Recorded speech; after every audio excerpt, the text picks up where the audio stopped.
अस्सलामुअलैकुम। पेशे खिदमत है कहानी पुजारी अमल। Next episode. मकान से निकलकर वो बस स्टॉप पर आया, बस पकड़ी और उस शाहराह पर उतर गया जहां शहर की सबसे ऊंची इमारत थी। इमारत के इर्द गिर्द एक बड़ा खूबसूरत बागीचा था। कुछ बच्चे वहां खेल रहे थे। जमशेद एक खाली बेंच पर बैठकर खेलते हुए बच्चों को देखने लगा। खुली ताज़ी हवा ने उसके जहन को तरोताज़ा कर दिया। इतने में एक आदमी पर उसकी नज़र पड़ी। ये आदमी परेशान लग रहा था। वो इधर उधर देख रहा था।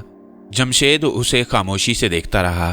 फिर वो आदमी उस बेंच की तरफ आया जिस पर जमशेद बैठा था। ये आदमी अपने घरेलू हालात की वजह से परेशान था और बुलंद इमारत से कूदकर खुदकुशी की नीयत से आया था। वो जमशेद के करीब ही बेंच पर बैठ गया और बुलंदो बाला इमारत की ऊपर वाली मंजिल को सर उठाकर देखने लगा। जमशेद को कुछ पता नहीं था कि यह आदमी थोड़ी देर बाद बुलंद इमारत से कूदकर मर जाएगा। वो मासूम बच्चों को खेलते हुए देख रहा था।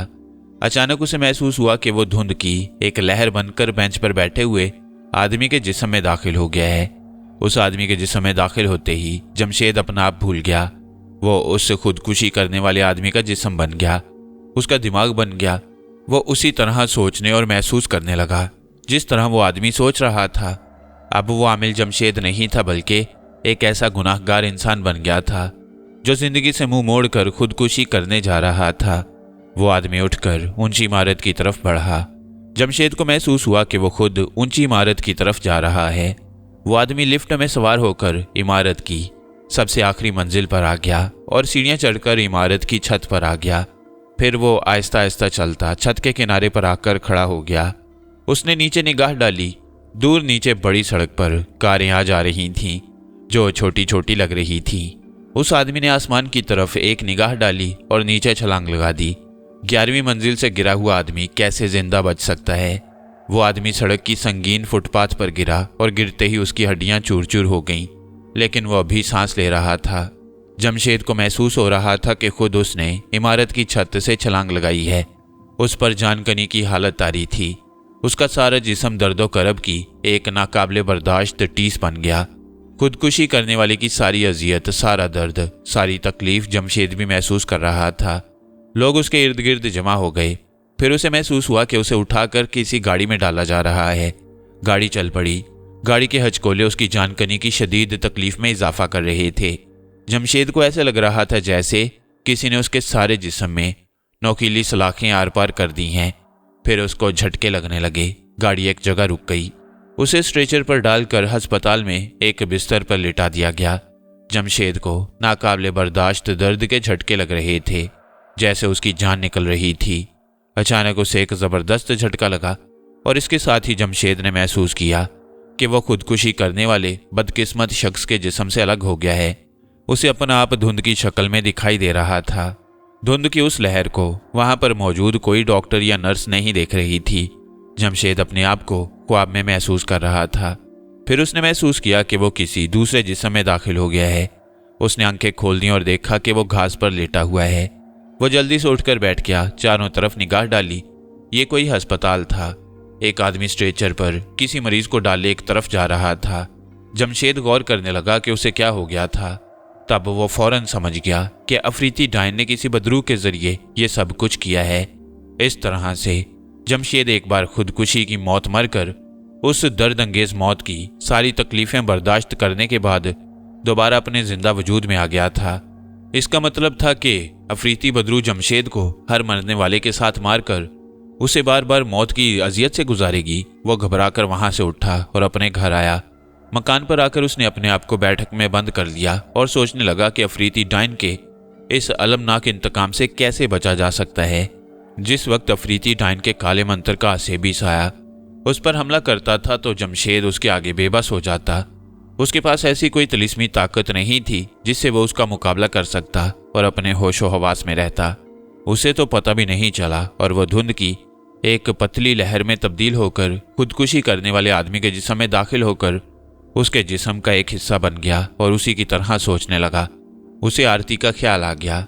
वो यही समझ रहा था कि इस वक्त आरती ही उसे आसेबी साए के अजाब से निजात दिला सकती है, मगर आरती इंसानों की दुनिया से दूर जेरे ज़मीन शैतानी दुनिया में रह रही थी और अपने जन्म का आखिरी चक्कर पूरा किए बगैर इंसानों की दुनिया में जमशेद से मिलने नहीं आ सकती थी। उस लम्हे जमशेद ने महसूस किया कि वो दुश्मनों से भरी हुई दुनिया में बेयारो मददगार होकर अकेला रह गया है। दुश्मन चारों तरफ से उस पर वार कर रहे हैं और उसे बचाने वाला कोई नहीं। वो काले जादू की एक पुरानी किताब खोलकर उसका मुतालिया करने लगा।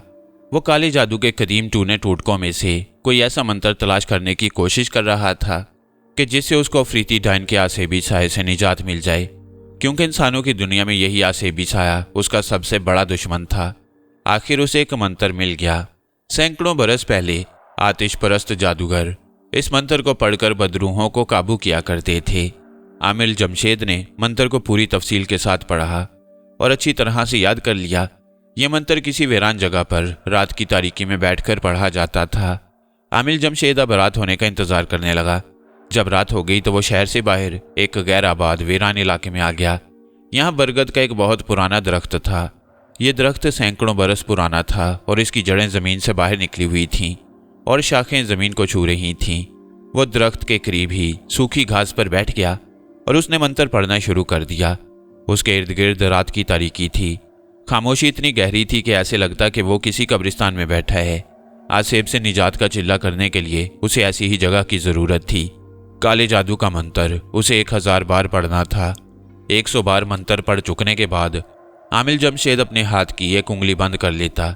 जब वो 900 मरतबा मंत्र पढ़ चुका तो उसे एक पुरस्रार सी आवाज़ सुनाई दी। उसने आंखें बंद नहीं की हुई थीं। अंधेरे में उसे दिखाई तो कुछ ना दिया, लेकिन उसे अंदाजा हो गया कि पुरस्रार आवाज़ जो कदमों की आहट से मिलती जुलती थी उसकी बाएं जानिब से आई थी, जैसे कोई सूखी घास पर कदम रखता चला आ रहा हो। आमिर जमशेद ने काले जादू के मंत्र का जाप जारी रखा। जब वो मंत्र की 950 की गिनती पर पहुंचा तो हल्की सी चीख की आवाज़ के साथ कोई शायद दरख्त की शाखों में से धप से नीचे गिरी। जमशेद मंत्र भी पढ़ता रहा और आंखें खोलकर बरगद के दियो कामत कदीम दरख्त के नीचे भी तकता रहा। उसे अंधेरे में दरख्त के नीचे कुछ दिखाई नहीं दे रहा था। अभी चिल्ले के मंत्र पूरे नहीं हुए थे कि उसका जिस्म अपने आप आगे पीछे हिलने लगा।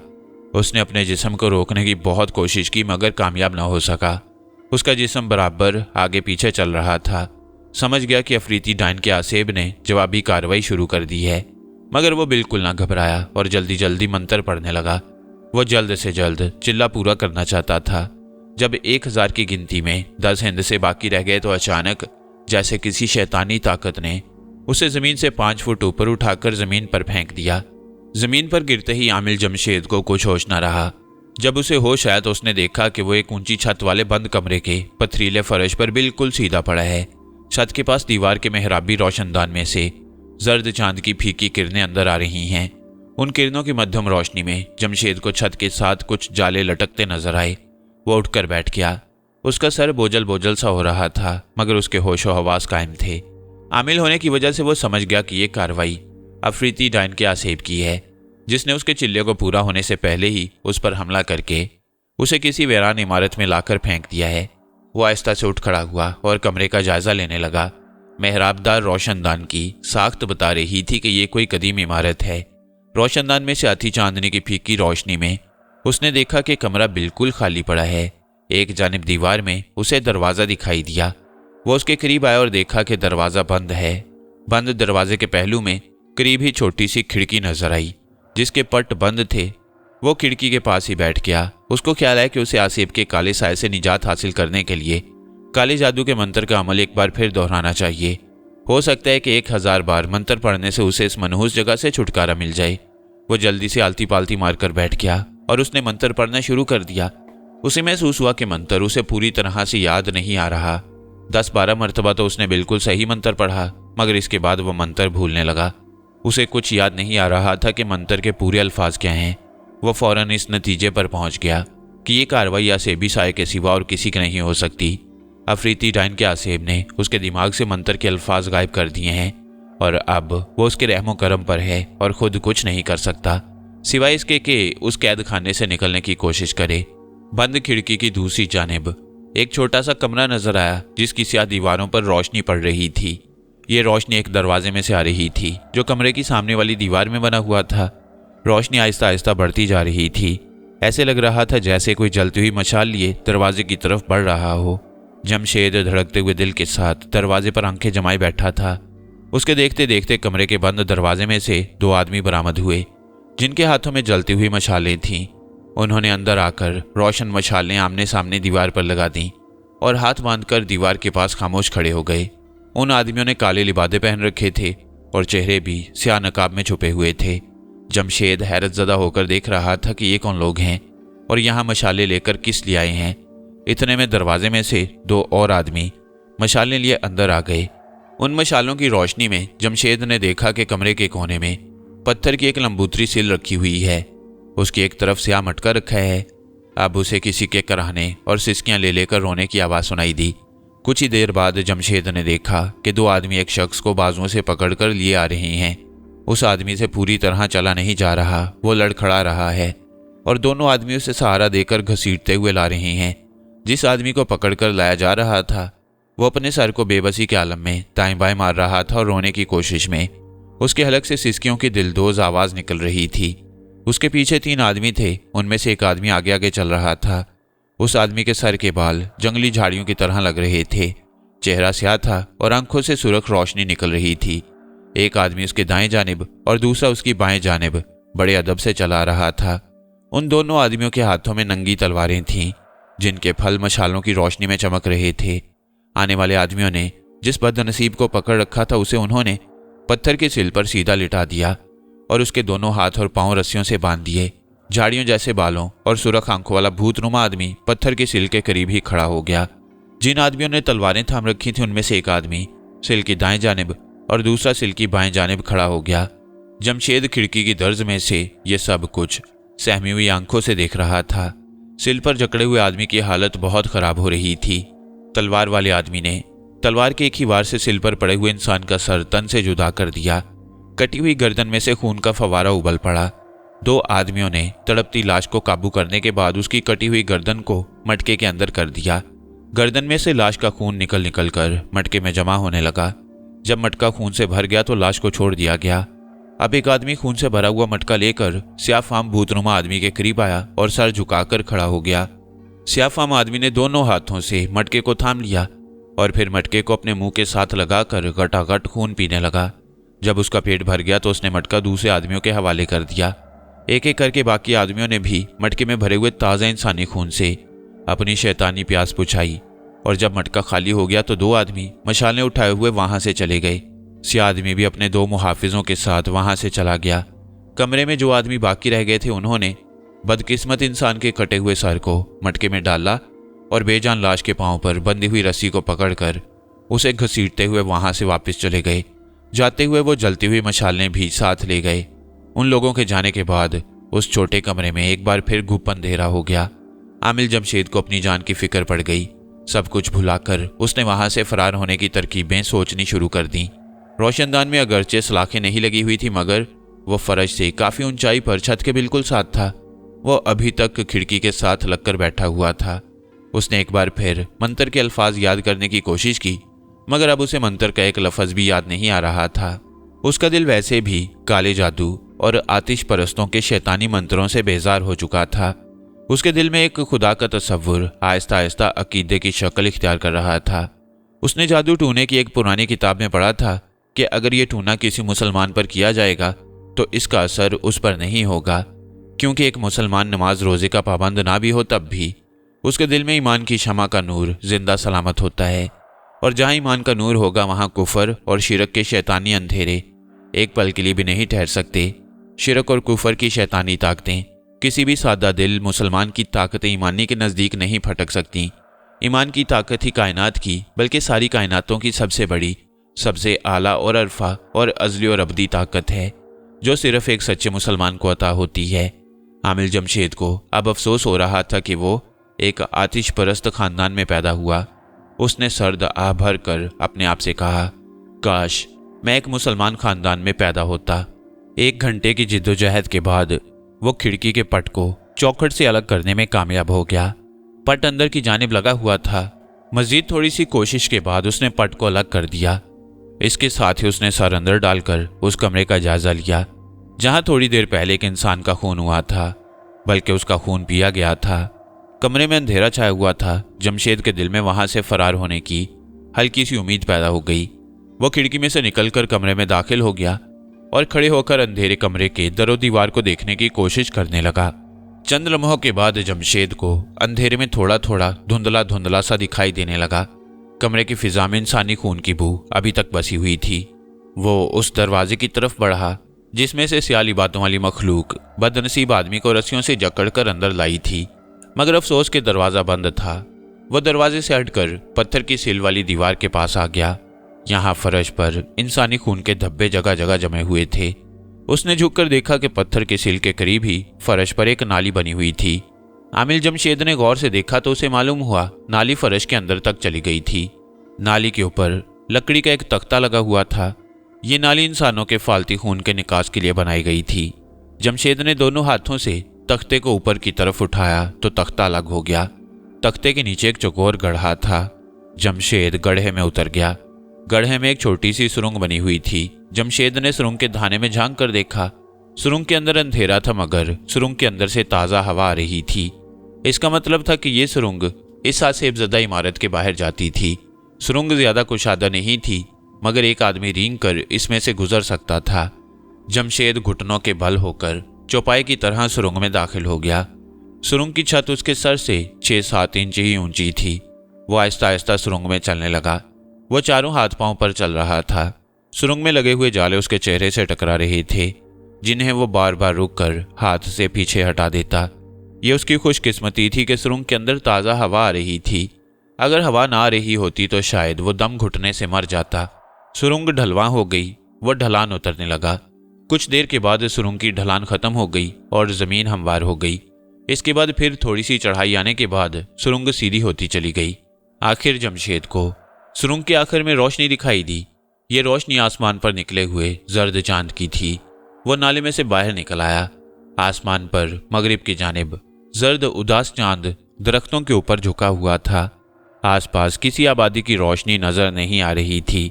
उसने पलटकर इमारत पर निगाह डाली। ये इमारत एक देव हैकल भूत की तरह फीकी चांदनी में सर उठाए खड़ी थी। जमशेद लाहौर के गिरदोनवा से वाकिफ था। ये वीरान इमारत उसने पहले कभी नहीं देखी थी। वो इमारत की मुखालिफ सिमत को तेज तेज चलने लगा। उसे हर लम्हे आसेबी साए के हमले का खतरा था। ये हो नहीं सकता था कि आसेबी साए को ये इल्म ना हो कि जमशेद आसेबजदा इमारत से फरार होने में कामयाब हो गया है। वो घास और जंगली झाड़ियों के मैदान में से गुजर रहा था। दूर दरख्तों के स्याह झुंड नजर आ रहे थे। उसका रुख उन दरख्तों की तरफ ही था कि शायद वहां कोई आबादी हो और उसे कम अज कम ये मालूम हो जाए कि ये कौन सा शहर है, कौन सी जगह है। वो दरख्तों के झुंड में पहुंच गया। उन दरख्तों में एक जगह रोशनी हो रही थी। आमिल जमशेद उस रोशनी की तरफ चलने लगा। करीब जाकर देखा कि वहां दरख्तों के दरमियान एक छोटी सी मस्जिद थी, जिसके दरवाजे के ऊपर ताक में चिराग रोशन था। मस्जिद का दरवाज़ा खुला हुआ था। उसने दरवाजे में से झांक कर देखा। मस्जिद के सेहन के आधे हिस्से पर जर्द चांदनी फैली हुई थी। सेहन खाली था। मालूम नहीं रात का क्या बजा होगा। उसका दिल बेख्तियार मस्जिद में दाखिल होने के लिए चाहा, लेकिन ये सोचकर उसके कदम रुक गए कि वो मुसलमान नहीं है, आतिश परस्त है। मस्जिद में जाने से कहीं मस्जिद की बेहुरमती ना हो जाए। वह वहीं से वापस मुड़ा तो एक आवाज़ उसके कान में पड़ी, डरो नहीं बेटा, ये खुदा का घर है, अंदर आ जाओ। जमशेद के कदम वहीं रुक गए। उसने पलटकर एक बार फिर मस्जिद के खामोश पुरसुकून सेहन को देखा। सेहन उसी तरह खाली था। आवाज़ मस्जिद के अंदर से ही आई थी। आवाज़ में मोहब्बत और शफकत थी। जमशेद ने मस्जिद के दरवाजे के बाहर जूते उतारे और बड़े अदब के साथ मस्जिद में दाखिल हो गया। मुख्तसर सा सेहन था। सेहन के आगे मस्जिद की छत के नीचे एक जगह मेंबर के पास 2 चिराग साथ साथ जल रहे थे। उनकी रोशनी में जमशेद ने एक सफ़ेद रेश नौरानी चेहरे वाले बुजुर्ग को देखा जो चटाई पर बैठे थे। सर पर सब्ज़ अमामा था, हाथ में तस्बीह, आंखों में शफकत और मोहब्बत की चमक थी। जमशेद ने बड़े अदब से सलाम किया और हाथ बांधकर उसी तरह खड़ा रहा। नौरानी चेहरे वाले बुजुर्ग ने कहा, बैठ जाओ बेटे। जमशेद बुजुर्ग के सामने 2 जानू होकर बैठ गया। बुजुर्ग ने कहा, बेटा तुम्हारे सीने में अल्लाह की वहदानियत का जो चिराग रोशन हुआ है, उसकी रोशनी को कब तक छुपाए रखोगे? तुम्हें अल्लाह ताला ने सीधी राह दिखा दी है। कुफर और शिर्क के रास्ते को छोड़कर अल्लाह के दिखाए हुए रास्ते पर क्यों नहीं आ जाते? जमशेद समझ गया कि ये रोशन ज़मीर बुजुर्ग हैं। इनसे अपने दिल की बात नहीं छुपानी चाहिए। बुजुर्ग मोहतरम, मैं भी यही चाहता हूँ, लेकिन मुझे किसी राह पर कामिल की तलाश थी शायद। बुजुर्ग ने फरमाया, राह पर कामिल तो खुदावंद ताला की ज़ात ही है। उसने तुम्हें राह तो दिखा दी है, तुम्हारी रहनुमाई तो कर दी गई है। अब तुम इस्लाम कबूल करने से क्यों झिझक रहे हो? आमिल जमशेद बोला, मोहतरम बुजुर्ग, मैं झिझक नहीं रहा था। मैं ये नहीं जानता कि इस्लाम कबूल करने के लिए मुझे क्या कुछ करना होगा, कौन कौन सी ज़रूरी रस्में अदा करनी होंगी। बुजुर्ग ने मुस्कुराहट के साथ फरमाया, मेरे अजीज़, इस्लाम कबूल करने के वास्ते किसी रस्म और रिवाज की ज़रूरत नहीं है। सिर्फ तुम्हें कलमा पाक मेरे साथ पढ़ना होगा। कलमा पाक पढ़ने के बाद तुम मुसलमान हो जाओगे, लेकिन कलमा पाक तुम्हें सिद्के दिल से पढ़ना होगा। जमशेद बोला, बुजुर्ग मोहतरम, मैं सिद्के दिल से मुसलमान होना चाहता हूँ, क्योंकि यही एक दीन ऐसा है जिसमें मुझे ना सिर्फ अपनी बल्कि तमाम आलम इंसानियत की निजात नजर आती है। बुजुर्ग ने जमशेद से कहा, अपना दायां हाथ मेरे हाथ पर रख दो। जमशेद ने ऐसा ही किया। नूरानी चेहरे वाले बुजुर्ग ने कहा, जैसे मैं बोलूं मेरे साथ बोलते जाओ। इसके बाद बुजुर्ग ने जमशेद को कलमा पढ़ाया और बोले, मुबारक हो बेटा, तुम कुफ्र और शिर्क के अंधेरों से निकलकर इस्लाम के नौरानी हल्के में दाखिल हो गए हो। मेरी दुआ है कि अल्लाह ताला तुम्हें राह मुस्तकीम पर चलने की तौफीक अता फरमाए। नौरानी बुजुर्ग ने जमशेद को गले से लगाकर उसका माथा चूमा और फरमाया, बेटा, तुम्हें यह बताने की ज़रूरत नहीं है कि तुम कौन हो और कहाँ से आए हो। मुझे तुम्हारे बारे में सब कुछ मालूम है। जमशेद ने बड़ी आजिज़ी से कहा, मोहतरम बुजुर्ग, अगर आप मेरा हाल जानते हैं तो मुझ पर एक अनायत कीजिए और मुझे इन मनहूस बदरूहों से निजात दिलाएं जो मेरी जान के दुश्मन हैं और मेरे पीछे लगी हुई हैं। बुजुर्ग ने फरमाया, बेटा, ये अल्लाह के इख्तियार में है, मेरे इख्तियार में नहीं है। मैं तुम्हारे लिए दुआ कर सकता हूँ, तुम भी अल्लाह के हजूर दुआ करो और अपने गुनाहों की मुआफ़ी मांगो। इंसान दुनिया में जो अच्छे बुरे अमल करता है उसका नतीजा निकल कर रहता है। तुमने ज़िंदगी में जो अच्छे अमल किए हैं ये उनका नतीजा है कि तुम अल्लाह की राह पर आ गए हो। तुमने ज़िंदगी में जो गुनाह किए हैं ये उनका नतीजा है जो बदरूहों और आसेब की सूरत में तुम्हारा पीछा कर रहा है। हाँ, अगर खुदा चाहे तो तुम्हारे सारे गुनाह मुआफ़ कर सकता है। ये इख्तियार सिर्फ अल्लाह की ज़ाते पाक के पास ही है, किसी की मजाल नहीं कि इसमें दखल दे सके। जमशेद ने नदामत आमेज लहजे में कहा, बुजुर्ग मोहतरम, जब मैं आतिश परस्त था और कुफर और शिर की दलदल में फंसा हुआ था तो मेरे शैतानी जादू टूने के अमल से कुछ बेगुनाह मर गए थे। मैंने दौलत के लालच में आकर कई हकदारों के हक छीन कर काले जादू के अमल से उन लोगों के हवाले कर दिए जो हकदार नहीं थे। आज मेरे ये गुनाह मेरे ज़मीर को कचोके लगा रहे हैं। बुजुर्ग ने फरमाया, ये उन्हीं गुनाहों की सज़ा है जो तुम भुगत रहे हो। दुनिया में ही ये तुम्हारा छोटा सा जहन्नुम है जिसकी आग तुम्हें जला रही है। जमशेद ने पूछा, मैं इस जहन्नुम में आखिर कब तक जलता रहूँगा? बुजुर्ग ने फरमाया, जब तक कि तुम्हारी रूह के वो दाग नहीं धुल जाते जो तुमने अपने अमाल के ज़रिए इस पर लगाए हैं। मगर खुदा गफूरुल रहीम है, वो अगर चाहे तो तुम्हारे गुनाह मुआफ़ कर सकता है। इसके लिए तुम हर वक्त अल्लाह ताला से अपनी मगफिरत की दुआ मांगते रहो। जमशेद सर झुकाकर खामोश हो गया। बुजुर्ग ने फरमाया, मायूसी गुनाह है, तुम्हें अल्लाह की रहमत से मायूस नहीं होना चाहिए। किसी भी लम्हे तुम्हारी दुआ कबूल हो सकती है और तुम्हारी बख्शिश का सामान पैदा हो सकता है।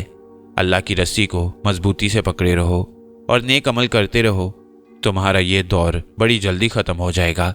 जमशेद ने सर उठाकर आजिज़ी से पूछा, क्या कभी अफरीती डाइन के आसेबी साए से मुझे छुटकारा मिल सकेगा? इसके जवाब में बुजुर्ग ने फरमाया, ऐसा वक्त इंशाअल्लाह बहुत जल्द आ जाएगा, अब तुम जा सकते हो, खुदा तुम्हारी हिफाजत करे। ये कहकर जमशेद ने अदब से बुजुर्ग को सलाम किया और बाहर मस्जिद के सहन में आ गया। एक सवाल अचानक जमशेद के जहन में पैदा हुआ। वो इस सवाल का जवाब मोहतरम बुजुर्ग से पूछना चाहता था। चुनाचे वो सहन में ही वापस पलटकर मस्जिद के कमरे में दाखिल हुआ तो ये देखकर हैरान रह गया कि नूरानी चेहरे वाला बुजुर्ग वहाँ नहीं था। ताक में दिया ज़रूर रोशन था। एक लम्हे के लिए जमशेद खामोशी और एहतराम के साथ उस जगह को देखता रहा जहाँ थोड़ी देर पहले बुजुर्ग तशरीफ़ फरमा थे।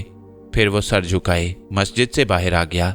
बाहर अभी रात का अंधेरा पूरी तरह से दूर नहीं हुआ था, लेकिन मशरिकी उफ़क़ पर जो सुबह की पहली नीली रोशनी उभरना शुरू हो गई थी उसकी वजह से दरख्तों और मकानों के खाके धुंधले धुंधले नजर आने लगे। वो एक गैर आबाद इलाके में था। उसे कोई अंदाज़ा नहीं था कि आगे कौन सा कस्बा या कौन सा शहर है। ढलती रात के अंधेरे में वो दरख्तों के एक ज़ख़ीरे में से गुजरने लगा। अचानक उसे एक बुलंद चीख की आवाज़ सुनाई दी। जमशेद का दिल दहल गया। वह वहीं रुक गया और खौफजदा निगाहों से चारों तरफ देखने लगा। अचानक गुर्राहट की खौफनाक आवाज के साथ एक बहुत बड़ा स्याह कुत्ता दरख्त के पीछे से निकलकर उसके सामने आ गया और अपने लंबे नोकीले दांत निकालकर गुर्राने लगा। उसकी आंखें अंगारों की तरह दहक रही थीं। जमशेद फौरन समझ गया कि यह खूनी आसेब है। खूनी आसेब के ख्याल से उसका जिस्म दहशत के मारे सर्द हो गया। उसमें भागने की भी सक्कत नहीं रही, मगर उसने अपने आप को संभाला और चाहा कि एक कदम पीछे हटाकर उल्टे पांव भाग जाए। इतने में काले कुत्ते ने वैश्याना गुर्राहट के साथ जमशेद के ऊपर छलांग लगा दी, लेकिन उसके जिस्म से टकराते ही कुत्ते की चीख निकल गई और वो इस तरह उछलकर नीचे गिरा जैसे किसी ने उसे पकड़कर दूर फेंक दिया हो। जमीन पर गिरते ही काला कुत्ता गायब हो गया और उसकी जगह धुएं का एक गोला नमूदार हो गया, जो थोड़ी देर फिजा में गूंजदार आवाज में गर्दिश के बाद गायब हो गया। जमशेद ने खुदा का शुक्र अदा किया और दरख्तों की दूसरी जानिब हो गया और तेज तेज कदमों से चलने लगा। वो ईंटों के एक भट्टे के करीब से गुजरा तो उसे ऐसा लगा जैसे एक इंसानी साया ईंटों के भट्टे के अंदर से निकलकर एक तरफ गायब हो गया हो। जमशेद को आसेबी साए का ख्याल आ गया। ये बला अभी तक उसके पीछे लगी हुई थी। इस ख्याल से वो किसी हद तक मुतमईन भी था कि बुजुर्ग की दुआ के असर से उस पर आसेबी साए के जादू का असर नहीं होगा, लेकिन उसे ये मालूम नहीं था कि अफरीती डाइन का आसेबी साया किसी दूसरे रूप में भी उसे अपने तिलिस्म में कैद कर सकता है। फिर भी वो होशियार हो गया। उसने रास्ता बदल लिया और सीधा जाने की बजाय ईंटों के भट्टे को अपनी बाएं जानिब छोड़कर रेलवे लाइन की तरफ चलने लगा, जहां रेलवे सिग्नल की सुर्ख बत्ती ढलती सर्द रात की धुंध में झिलमिलाती दिखाई दे रही थी।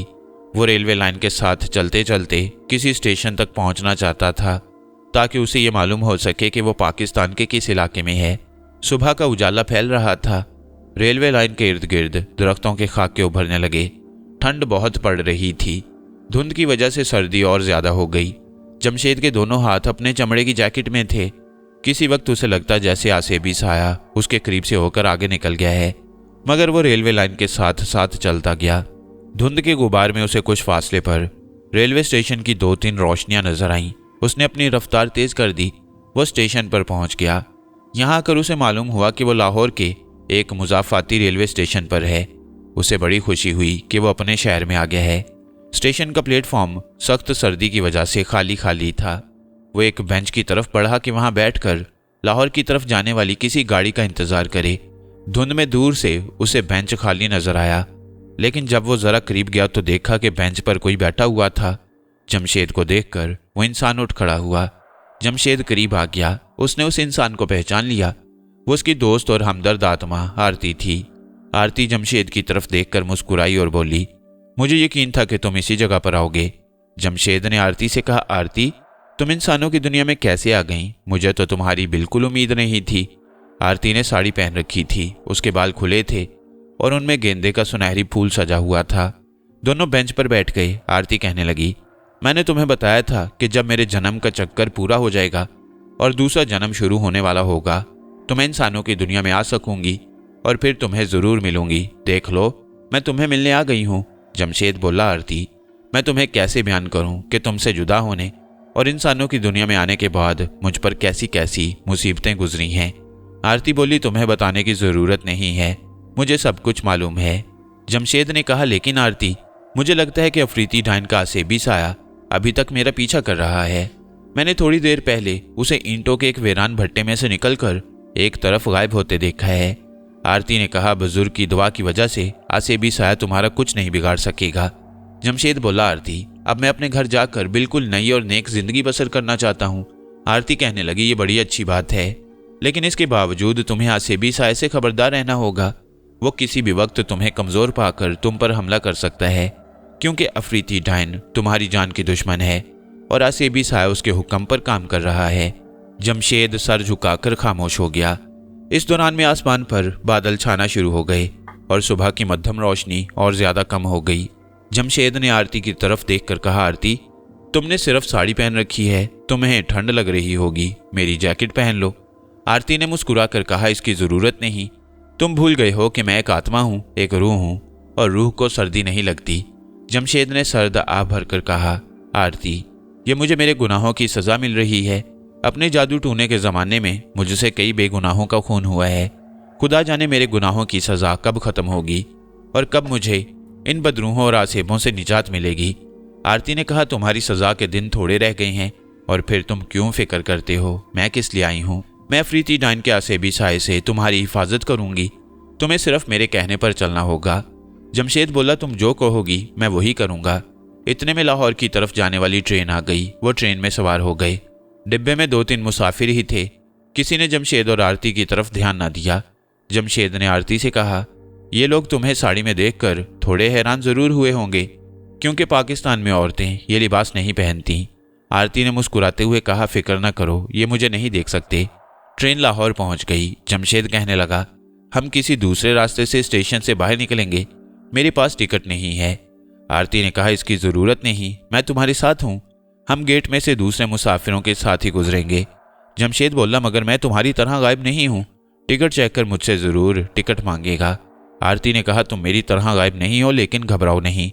टिकट चेक कर तुम्हें देखेगा ज़रूर, मगर तुमसे टिकट नहीं मांगेगा। और ऐसा ही हुआ। जब जमशेद और आरती प्लेटफॉर्म के गेट में से दूसरे मुसाफिरों के साथ गुजरने लगे तो टिकट चेकर ने दूसरे मुसाफिरों का टिकट ले लिया, मगर जमशेद की तरफ कोई तवज्जो न की। वह स्टेशन से बाहर आ गए। उस वक्त आसमान पर बादल गहरे हो गए और सर्द हवा चलने लगी। जमशेद ने कहा, मैं अपने मकान पर जाना चाहता हूँ, तुम भी मेरे साथ चलो। आरती ने फिजा में एक तरफ मुंह उठाकर कुछ सूंघा और जमशेद का हाथ पकड़कर बोली, नहीं जमशेद, तुम अभी अपने मकान पर नहीं जाओगे। मुझे फिजा में खूनी आसेब की बू महसूस हुई है।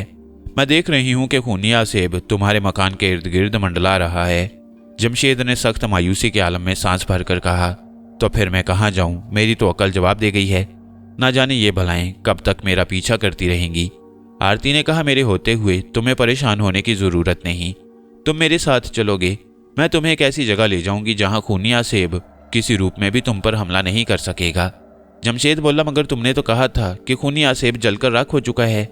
आरती ने कहा, यह बड़ी शक्ति वाला खूनी आसेब लगता है। इस तरह के आसेब जलकर राख होने के बाद अपने जादू की ताकत से उस राख में से दोबारा जिंदा हो जाते हैं। टैक्सी लो और उसे कहो कि हमें दरिया पार ले चले। जमशेद ने खाली टैक्सी देखकर ड्राइवर से कहा, दरिया पार ले चलो। दोनों टैक्सी में बैठ गए और टैक्सी दरिया की तरफ चल पड़ी।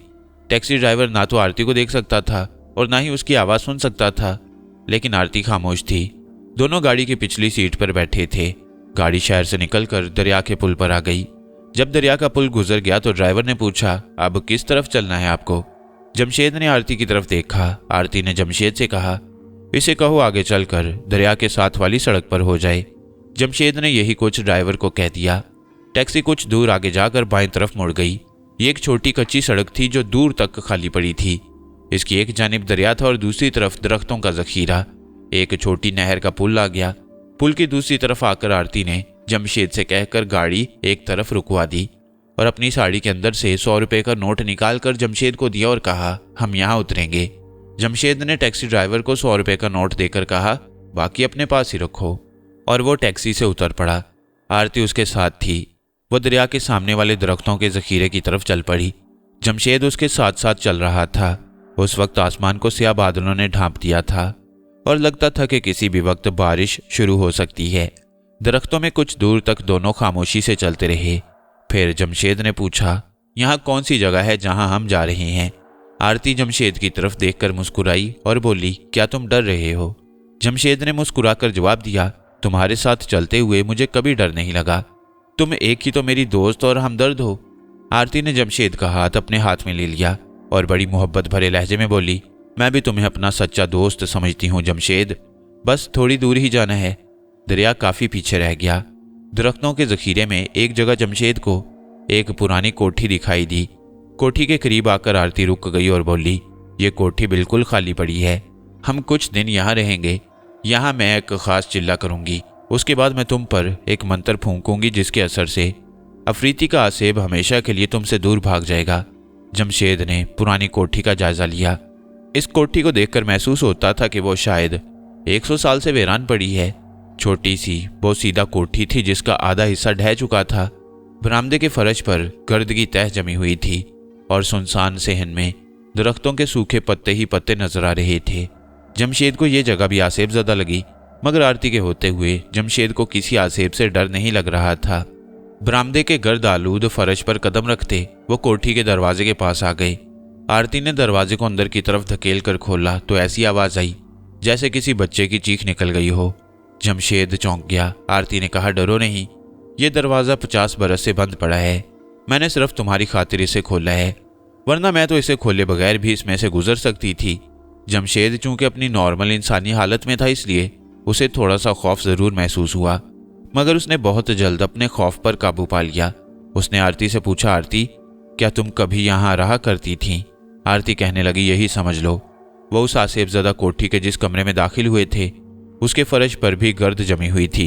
पुरानी तर्ज के आतिशदान के ऊपर दीवार पर एक काली रीछ का कटा हुआ सर लगा था। आरती ने उसकी तरफ इशारा करके कहा, 100 बरस पहले यहाँ एक शिकारी रहा करता था जिसे रीछ के शिकार का शौक था। कमरे की दीवारों का प्लस्तर जगह जगह से उखड़ा हुआ था। रोशनदान को मकड़ी के जालों ने ढांप रखा था। आरती ने दरवाज़ा बंद कर दिया। दरवाज़ा बंद करते हुए एक बार फिर बच्चे की चीख की आवाज़ कमरे की फिजा में गूंज उठी। आरती जमशेद को लेकर दूसरे कमरे में आ गई। ये दूसरा कमरा छोटा था और वहां भी वीरानी बरस रही थी। कोने में एक तंग जीना ऊपर को जाता था। आरती कहने लगी, ऊपर एक शहनशीन है, तुम कुछ रोज वहीं रहोगे। मैं आधी रात को दरिया पर जाकर चिल्ला करूंगी। मुझे 3 रातें चिल्ला करना होगा। इस दौरान तुम इस कोठी से हरगिज बाहर नहीं निकलोगे। जमशेद बोला, मुझे तो लगता है कि यहाँ भी जरूर किसी आसेब का बसेरा है। आरती ने कहा, मैंने पूरी तसल्ली कर ली है, यहाँ कोई आसेब नहीं रहता। और फिर जब मैं रात को चिल्ला काटने दरिया पर जाऊंगी तो कोठी के दरवाजे के बाहर मंत्र फूंक जाऊंगी। अगर आसपास कोई बदरू या आसेब हुआ भी तो वो यहाँ दाखिल नहीं हो सकेगा। अब तुम ऊपर जाओ, मैं जंगल में कुछ जड़ी बूटियां लेने जा रही हूँ जिनकी धुनी लगाकर मुझे चिल्ले के मंत्रों का जाप करना होगा। अगर मैं शाम तक ना आई तो रात के पिछले पहर चिल्ला खत्म करके ही आऊंगी। ये कहकर आरती चली गई। जमशेद कमरे का तंग जीना तय करके ऊपर शहनशीन में आ गया। ये शहनशीन बड़ी छोटी सी थी और इसकी छत भी जमशेद के सर से जरा ही ऊंची थी। कोने की जानिब दीवार के ताक में एक दिया जल रहा था जिसकी पुरस्रार धुंधली रोशनी में शहनशीन किसी बड़ी कब्र की तरह लग रही थी। वहां सिर्फ बांस की एक चारपाई बिछी हुई थी जिस पर रीछ की खाल की तरह का एक काला कंबल पड़ा था। वहां ना कोई रोशनदान था और ना कोई खिड़की थी। वो चारपाई पर बैठ गया। शहनशीन में सर्दी का एहसास भी कम हो गया। बहुत जल्द जमशेद ने महसूस कर लिया कि उसकी भूख और प्यास भी इस पुरानी कोठी में आने के बाद साकित हो गई थी। ना उसे भूख लग रही थी ना प्यास महसूस हो रही थी।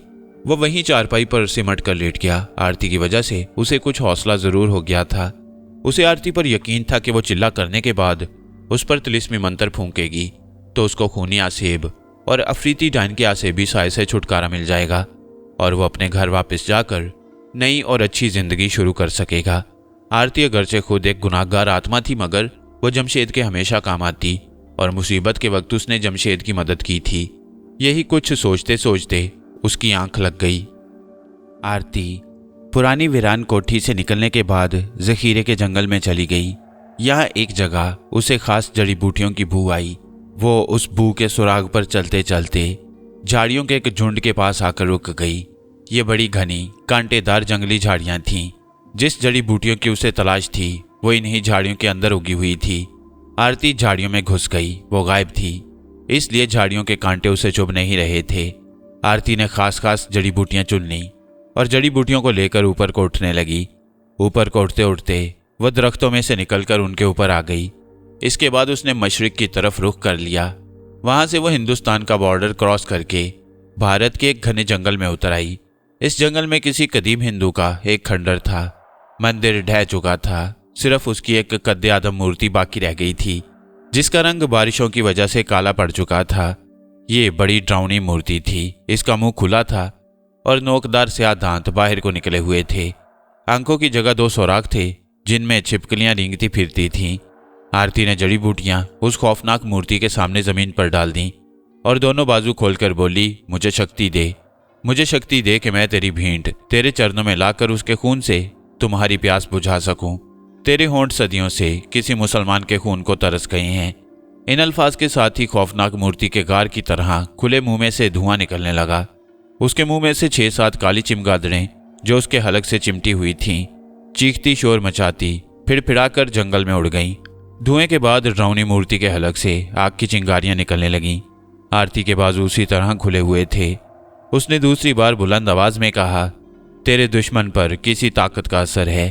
उस ताकत के तिलिस्म को जलाकर राख कर दे, ताकि मैं तुम्हारे दुश्मन को, तुम्हारी भींट को तुम्हारे चरणों में लाकर तुम्हें उसका खून पिला सकूं। ड्राउनी मूर्ति के हलक से चिंगारियों के साथ ही एक शोला निकला, जिसने आरती के आगे पड़ी हुई जड़ी बूटियों की ढेरी पर गिरकर उन्हें जलाकर राख कर दिया। आरती ने एक फतेहमंदी का कहकहा बुलंद किया और मूर्ति के आगे माथा टेक कर बोली, मैं तेरी भींट तेरे चरणों पर कुर्बान करूंगी। आरती ने यह कहकर जली हुई जड़ी बूटियों की राख को अपनी साड़ी के पल्लू में बांधा और वापस उड़ गई। उसने दोबारा भारत की सरहद फिजा में ही पार की और पाकिस्तान के शहर लाहौर में दरिया के किनारे निकल आई। दरिया के किनारे आगे जाकर एक जगह दरिया के अंदर पत्थर का एक तकोना चबूतरा पानी से बाहर निकला हुआ था। दरिया के सैलाबों ने उसे एक तरफ झुका दिया था। तकसीम से पहले ये जगह कलिश स्थान के नाम से मशहूर थी और हिंदू लोग अपने मुर्दों की राख लाकर यहाँ बहाया करते। आरती पत्थर के चबूतरे पर आलती पालती मारकर बैठ गई। उसके दोनों हाथ उसके घुटनों के साथ लगे हुए थे। इसी हालत में बैठे बैठे उसने आंखें बंद कर लीं और हजारों बरस कदीम तिलिस्मी मंत्रों का जाप शुरू कर दिया। आसमान पर बादल और ज्यादा गहरे हो गए और दिन के वक्त भी अंधेरा हो गया। सर्द हवा चलने लगी। दरिया पर दूर दूर तक सन्नाटा छाया हुआ था। बादलों में बिजली चमकी, बादलों में धीमी गरज सुनाई दी और बूंदाबांदी शुरू हो गई। मगर आरती के गैबी जिस्म को न सर्दी का एहसास था न गर्मी का। न उसका जिस्म गीला ही हो रहा था। बूंदाबांदी होती रही, सर्द हवा चलती रही। आरती मंत्रों का जाप करती रही और शाम हो गई। चारों तरफ अंधेरा हो गया। जब रात का अंधेरा और ज्यादा गहरा हो गया तो आरती का जाप खत्म हो गया।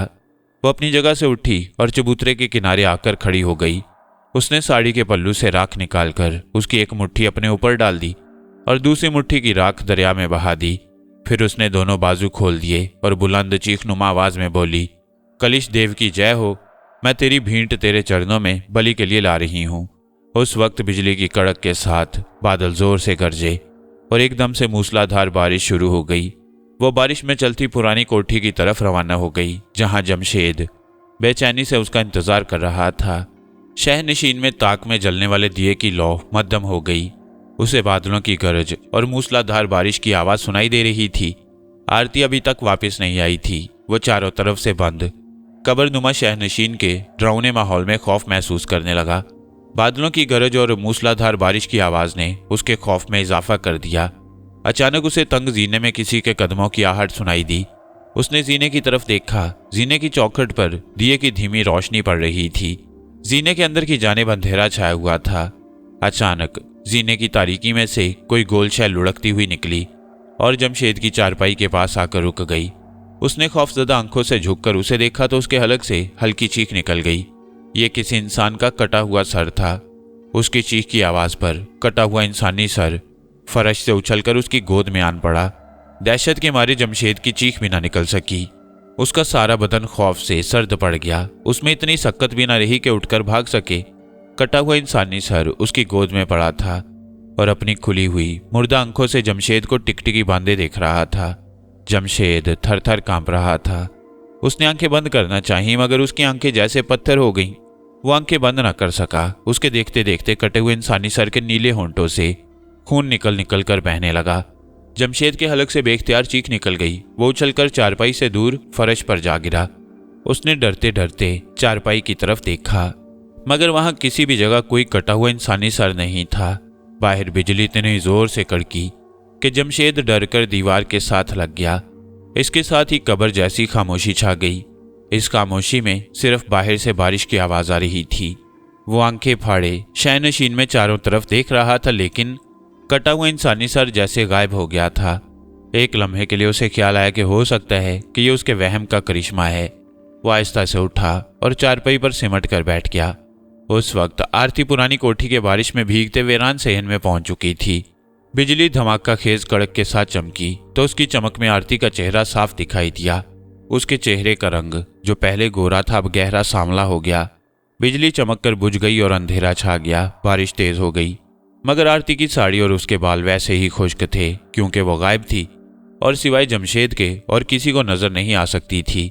पुरानी वीरान कोठी का दरवाजा बंद था। वो बंद दरवाजे में से गुजर गई। खाली सुनसान कमरे में आहिस्ता आहिस्ता चलती वो ऊपर जाने वाले तंग जीने की तरफ बढ़ी। जमशेद शयनशीन में सहमा हुआ बैठा था। अचानक उसने एक नागवार सी बू महसूस की।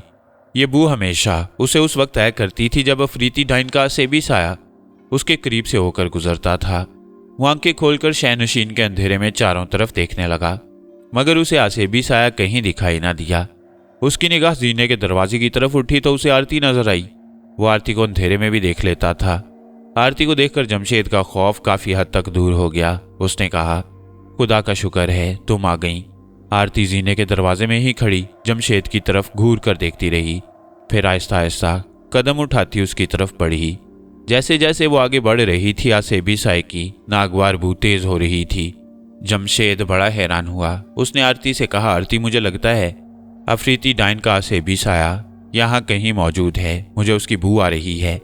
आरती जमशेद की चारपाई के पास आकर खड़ी हो गई। वह उसे टिकटिकी बांधे देख रही थी। जमशेद ने देखा कि आरती का गोरा रंग गहरा सांवला हो गया है। उसने ताज्जुब के साथ पूछा, आरती तुम्हारा रंग सांवला क्यों हो गया है? आरती अभी तक कुछ नहीं बोली थी। वो खामोश खड़ी उसकी तरफ देखती जा रही थी। फिर उसने जमशेद से कहा, उठकर खड़े हो जाओ। आरती की आवाज़ भी जमशेद को कुछ बदली हुई महसूस हुई, लेकिन उसे आरती पर मुकम्मल एतमाद था। वो चारपाई से उतरकर खड़ा हो गया। आरती मुंह ही मुंह में कोई मंत्र पढ़ रही थी। उसने आहिस्ता से जमशेद के चेहरे पर फूंक मारी और बोली, मैं तुम्हें लेने आई हूँ। जमशेद ने खुश होंठों पर जुबान फेरते हुए कहा, मैं भी यहाँ से जाना चाहता हूँ आरती। तुम्हें मालूम है अभी थोड़ी देर पहले यहाँ एक कटा हुआ इंसानी सर लुढ़कता हुआ आकर मेरी झोली में गिरा था। आरती ने कहा, वो भी तुम्हें लेने के लिए आया था।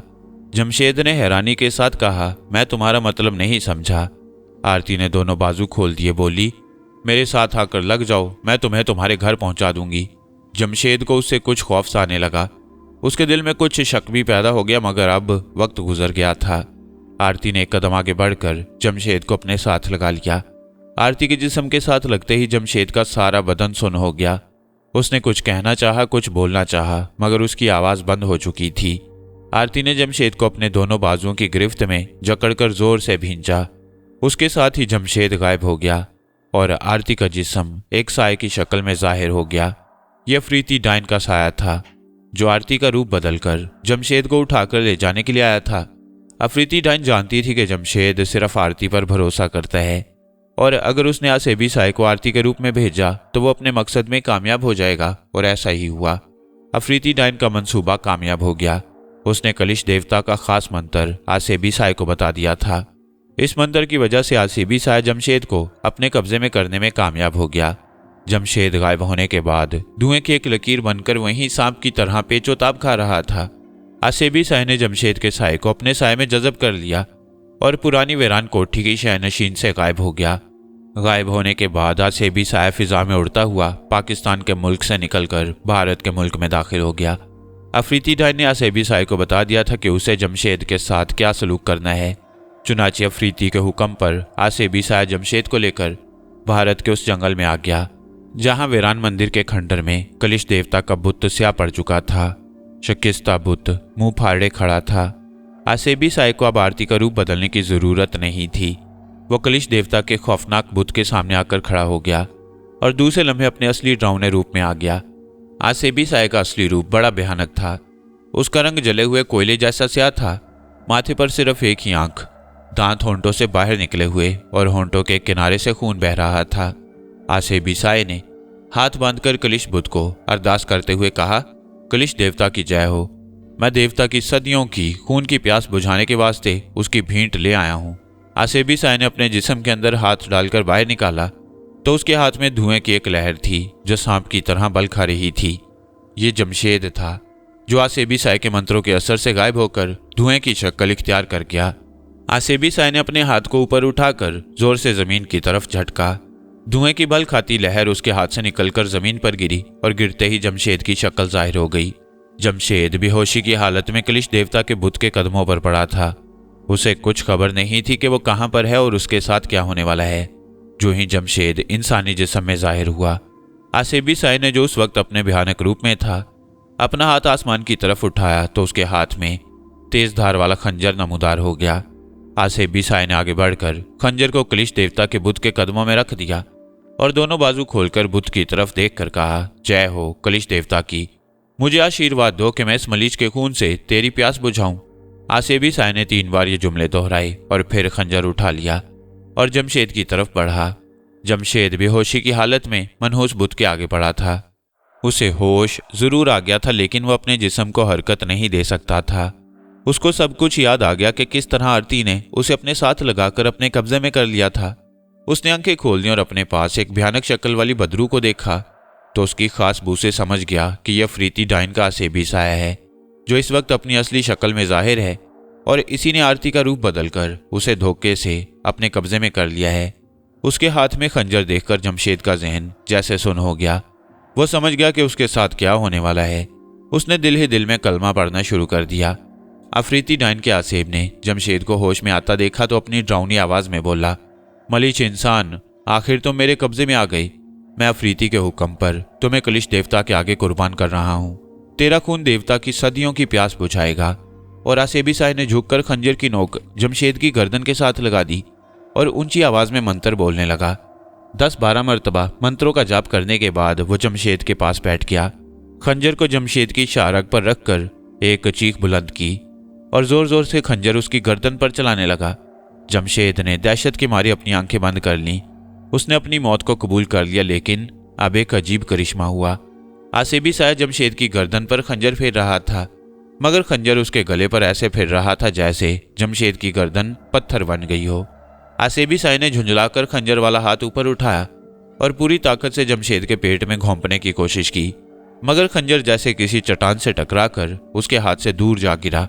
आसेबी साय ने गजबनाक होकर खंजर को अपनी गिरफ्त में लिया और जमशेद के जिस्म पर जगह जगह मारने लगा, मगर जमशेद का सारा जिस्म जैसे चट्टान की तरह पत्थर का हो गया था। खंजर के किसी जरब ने जमशेद के जिस्म को मामूली सा जख्मी भी नहीं किया। आसेबी साय ने खड़े होकर गजबनाक आंख से जमशेद की तरफ देखा। जमशेद भी आंखें खोले उसे देख रहा था। अब वो समझ गया था कि कलमा पाक के विर्द और बुजुर्ग की दुआ ने उसे बचा लिया। आसेबी साय ने चीख मारकर खंजर का भरपूर वार जमशेद की खुली आंख पर किया, लेकिन जमशेद की आंख के ऊपर जैसे पत्थर के सिल का गुलाब सा किसी ने चढ़ा दिया। खंजर की नोक जमशेद की आंखों में घुसने की बजाय जैसे पत्थर की सिल से टकरा रही थी। आसेबी साय ने अपना डरावना चेहरा उठाकर कलिश देवता के बुत की तरफ देखा और दोनों बाजू फैलाकर चिल्लाया, कलिश देवता की जय हो। यह मलीच काला जादू किया करता था। काले जादू के मंत्र से इसने अपना जिस्म पत्थर कर लिया है, परंतु ये तेरी भेंट है। तेरे चरणों में इसका बलिदान जरूर होगा। मैं इस पर गंगा के पवित्र जल का युग करूंगा, जिससे इसका काला जादू उतर जाएगा और मैं इसे तेरे चरणों में कुर्बान कर दूंगा। आसेबी साय ने कोई मंत्र पढ़कर जमीन पर पड़े जमशेद पर फूंका और जमशेद का जिस्म एक बार फिर धुएं की लहर बनकर वहीं सांप की तरह बल खाने लगा। आसेबी साय ने उसे उठा लिया और अपना नोकीले दांतों वाला मुंह खोलकर उसे मुंह में डालकर निकल गया। इसके फौरन बाद आसेबी साया भी धुएं की लहर बनकर गायब हो गया। आसेबी साया जमशेद को अपने जिस्म के अंदर जज़ब करने के बाद उसे वहां से लेकर पूरब की सिमत रवाना हो गया, जहां 2 पहाड़ियों के दरमियान गंगा का दरिया बहता था। वहां एक घाट था। घाट की एक जानिब पहाड़ी टीले के दामन में दरख्तों में घिरा हुआ एक छोटा सा मंदिर था। ये गुमनाम सा छोटा मंदिर था जहां कभी कभी वहां से गुजरता कोई मुसाफिर थोड़ी देर रुककर पूजा पाठ कर लिया करता। मंदिर में एक पत्थर की मूर्ति रखी हुई थी। इर्द गिर्द कोई आबादी नहीं थी, हर तरफ वीरानी बरस रही थी।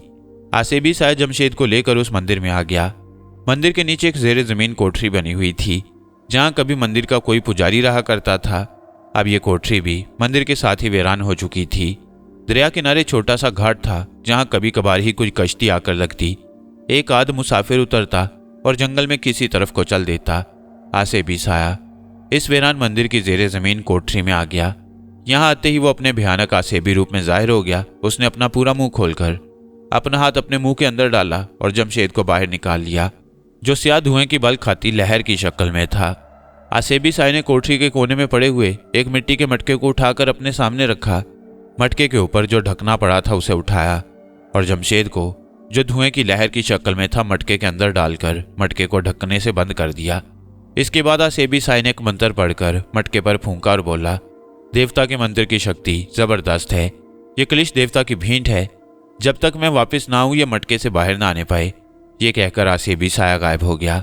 मटके के अंदर बंद जमशेद अगरचे धुएं की लहर की शक्ल में था, लेकिन उसका जहनी शऊर धुएं की लहर के अंदर बेदार था। उसने आसेबी साय की आवाज सुन ली थी। उसे यह एहसास भी था कि उसको एक मटके में बंद कर दिया गया है और आसेबी साया कोई खास चिल्ला करने गया है, जिसके बाद वो उसे दोबारा इंसानी रूप में लाकर कलिश देवता के मनहूस बुत के आगे कुर्बान करने की कोशिश करेगा। आसेबी साया वेनान मंदिर से निकलकर आतिश परस्तों के कदीम कब्रिस्तान में जमीन के अंदर अफरीती डाइन के गार में आ गया, जहां अफरीती डाइन अपनी लंबी गर्दन में फांसी का फंदा लटकाए पत्थर के चबूतरे पर बैठी थी।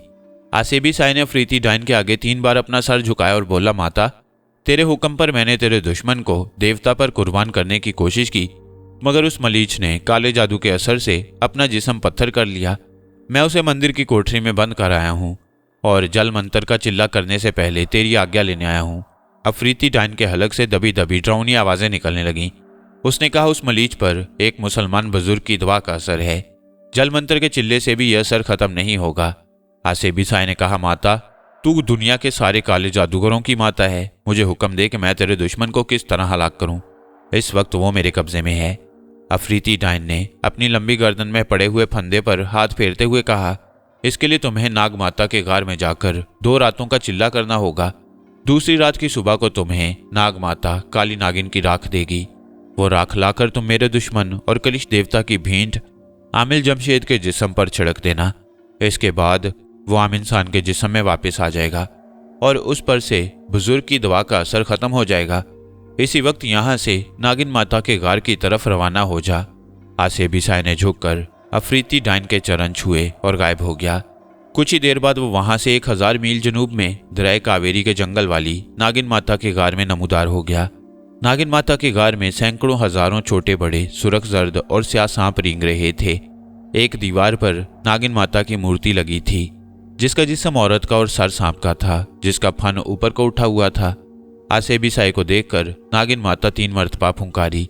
आसेबी साया ने हाथ बांधकर कहा, हे नागिन माता, मैं तेरा सेवक अफरीती डाइन के कहने पर तेरा चिल्ला करने आया हूँ, मुझे इजाजत दे। नागिन माता का सर आगे पीछे 2 बार हुआ और उसने हल्की सी फुंकार मारी। ये इस बात का इशारा था कि नागिन माता ने आसेबी साया को अपना चिल्ला करने की इजाजत दे दी है। आसेबी साया वहीं बैठ गया और नागिन माता के मंत्रों का जाप करने लगा। इस दौरान बेशुमार सांप आसेबी साया के जिस्म से लिपट गए और उसके जिस्म पर रेंग भी रहे थे और उसे डस भी रहे थे। लेकिन जैसे ही उसने नागिन माता के मंत्र पढ़ने शुरू किए, सारे के सारे सांप उसके जिस्म से उतर गए। दूसरी तरफ जमशेद धुएं की शक्ल में वेनान मंदिर की तंगो तारीक कोठरी में मिट्टी के मटके में बंद पड़ा था। उसने 1-2 बार धुएं की लहर की शक्ल में मटके से बाहर निकलने के लिए जोर मारा, मगर बहुत जल्द उसे महसूस हो गया कि उसके लिए मटके से बाहर निकलना नामुमकिन है। वो खुदा को याद करके सब्र शुक्र करके बैठ गया। जब इस वेरान मंदिर के बाहर रात हो गई और पहाड़ी टीले तारीकी में डूब गए तो हर तरफ सन्नाटा छा गया। सुबह ही से आसमान पर बादल छाए हुए थे। जब रात आधी गुजर गई तो बादलों में बिजलियां चमकने लगीं और बादल गरजना शुरू हो गए। उस वक्त एक कश्ती दरिया के घाट पर आकर लगी और उसमें से एक जोगन औरत उतरी और टीले के दामन में वाक़े वेरान मंदिर की तरफ चलने लगी। जोगन औरत की उम्र 25-30 बरस के दरमियान थी। उसके लंबे बाल शानों पर खुले थे। उसने गहरे जर्द रंग की साड़ी पहन रखी थी। कानों में पीतल की मुंदरियां थीं और गले में काले मनकों की मालाएं। हाथ में पीतल का डोल लिए वो जाप करती वेरान मंदिर की तरफ चली जा रही थी। जिस वक्त वह मंदिर के खंडर बने हुए दरवाजे के पास आई तो बारिश शुरू हो गई। जोगन मंदिर की ड्योढ़ी में दाखिल होकर दीवार में बनी हुई मूर्ति के सामने आलती पालती मारकर बैठ गई। ये जोगन शिव भगवान की पुजारन थी, जो तबाही और बर्बादी का देवता है। शिव भगवान का एक खुफिया मंत्र है जिसका नाम गुप्त मंत्र है। अगर शिव भगवान का कोई पुजारी 21 रातें अपने इर्द गिर्द आग जलाकर इस गुप्त मंत्र का जाप करे तो हिंदुओं के अकीदे के मुताबिक वो अमर हो जाता है। ना उसे मौत आती है और ना उसका दूसरा जन्म होता है। इस जोगन ने 21 रातें एक जंगल में आग के दरमियान बैठकर 21 रातें गुप्त मंत्र का जाप किया था और अब अपने चिल्ले का आखिरी चरण पूरा करने के लिए गंगा माता के वेरान मंदिर में आई थी। जोगन ने अपना डोल सामने रख लिया, उसमें गंगा जल था। उसने आंखें बंद कर लीं और मुंह ही मुंह में कुछ मंत्र पढ़ना शुरू कर दिया। कुछ ही देर बाद उसने एक खास किस्म की बू महसूस हुई। उसने उस बू को पहचान लिया। ये पाताल की खौफनाक बदरूहों की बू थी। उसने आंखें खोल दी और मंदिर की छोटी सी कोठरी के चारों तरफ देखा। उसे वहां कोई शय दिखाई न दी। जोगिन ने आंखें बंद कर लीं और अलोप मंत्र का जाप किया। ये वो मंत्र था जो जोगियों को गैबी रूहें दिखा देता था। अलोप मंत्र के जाप के बाद जोगन ने आंखें खोली तो उसे एक साया नजर आया जो दीवार के साथ हरकत करता हुआ गायब हो गया। जोगन उठकर दीवार के पास आ गई। वहां एक तारीक जीना नीचे मंदिर की खुफिया कोठरी में उतरता था। बदरूहों की मखसूस बू उसी जीने में से आ रही थी। जोगन जीना उतरकर नीचे जेरे जमीन कोठरी में आ गई। यहाँ कोने में मिट्टी का वो मटका पड़ा था जिसमें जमशेद को धुएं की शक्ल में आसेबी साय ने बंद कर रखा था। जोगन ने आगे बढ़कर मटके का ढक्कन उठा दिया। जैसे ही उसने ढक्कना उठाया, अंदर से धुएं की एक लहर निकलकर मटके के ऊपर ही चक्कर लगाने लगी। अलोप मंत्र के जाप की वजह से जोगन ने धुएं की लहर में एक इंसान को साफ देख लिया। ये इंसान जमशेद था। जमशेद ने भी जोगन को देख लिया। वो खुश हुआ कि आसेबी साय की कैद से आज़ाद हो गया और अब वो वहां से किसी भी तरफ निकल जाएगा। लेकिन बहुत जल्द उस पर यह हकीकत खुली कि वो किसी जादू के शिकंजे में जकड़ दिया गया है और मटके के ऊपर चक्कर लगाते हुए उस दायरे से बाहर नहीं निकल सकता। इस दौरान जोगन एक खास अंदाज से उसे देख रही थी। उसके जहन में एक नया ख्याल पैदा हो गया।